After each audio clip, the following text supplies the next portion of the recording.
Chapter 3 of The Science of Getting Rich by Wallace D. Wattles. This recording is in the public domain. Chapter 3 Is Opportunity Monopolized?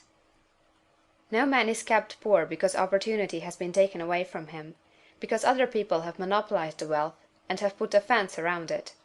You may be shut off from engaging in business in certain lines, but there are other channels open to you. Probably it would be hard for you to get control of any of the great railroad systems. That field is pretty well monopolized. But the electric railway business is still in its infancy, and offers plenty of scope for enterprise, and it will be but a few years until traffic and transportation through the air will become a great industry, and in all its branches will give employment to hundreds of thousands and perhaps to millions of people. Why not turn your attention to the development of aerial transportation, instead of competing with J. Hill and others for a chance in the steam railway world? It is quite true that if you are a workman in the employ of the Steel Trust, you have very little chance of becoming the owner of the plant in which you work. But it is also true that if you will commence the act in a certain way, you can soon leave the employ of the Steel Trust. You can buy a farm of from 10 to 40 acres, and engage in business as a producer of foodstuffs. There is great opportunity at this time for men who will live upon small tracts of land and cultivate the same intensively. Such men will certainly get rich. You may say that it is impossible for you to get the land, but I am going to prove to you that it is not impossible, and that you can certainly get a farm if you will go to work in a certain way. At different periods the tide of opportunity sets in different directions, according to the needs of the whole, and the particular stage of social evolution which has been reached. At present, in America, it is setting toward agriculture and the allied industries and professions. Today, opportunity is open before the factory worker in his line. It is open before the business man who supplies the farmer more than before the one who supplies the factory worker, and before the professional man who waits upon the farmer more than before the one who serves the working class. There is abundance of opportunity for the man who will go with the tide, instead of trying to swim against it. So the factory workers, either as individuals or as a class, are not deprived of opportunity. The workers are not being kept down by their masters. They are not being ground by the trusts and combinations of capital. As a class, they are where they are because they do not do things in a certain way. If the workers of America chose to do so, they could follow the example of their brothers in Belgium and other countries, and establish great department stores and cooperative industries. They could elect men of their own class to office, and pass laws favoring the development of such cooperative industries, and in a few years they could take peaceable possession of the industrial field. The working class may become the master class whenever they will begin to do things in a certain way. The law of wealth is the same for them as it is for all others. This they must learn, and they will remain where they are as long as they continue to do as they do. The individual worker, however, is not held down by the ignorance or the mental slothfulness of his class.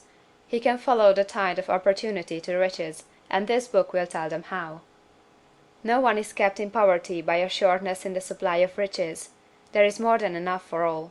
A palace as large as the Capitol at Washington might be built for every family on earth from the building material in the United States alone, and under intensive cultivation this country would produce wool, cotton, linen, and silk enough to clothe each person in the world finer than Solomon was arrayed in all his glory, together with food enough to feed them all luxuriously.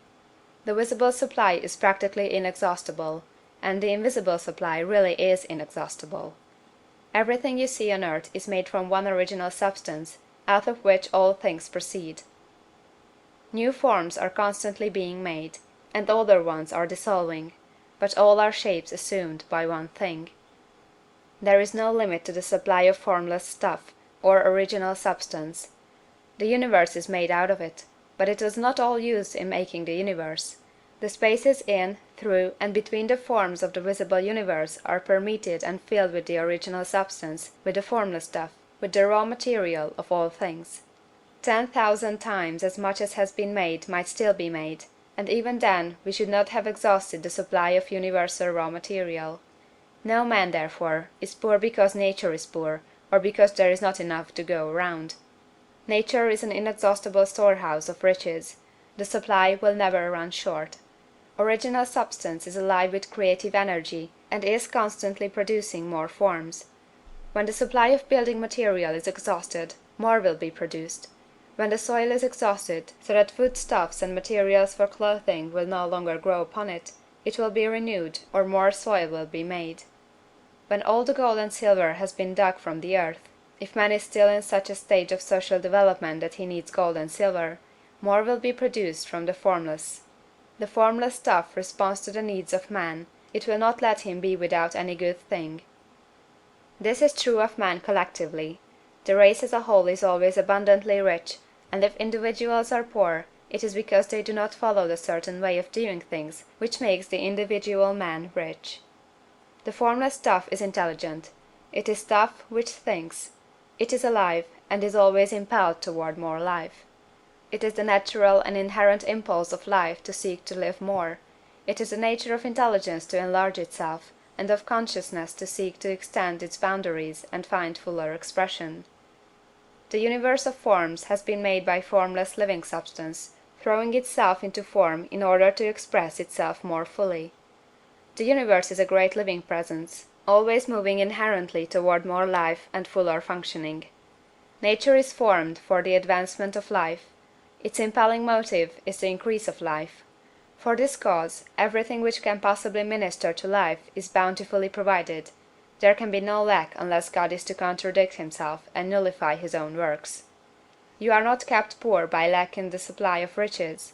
It is a fact that I shall demonstrate a little farther on, that even the resources of the formless supply are at the command of the man or woman who will act and think in a certain way. End of chapter 3.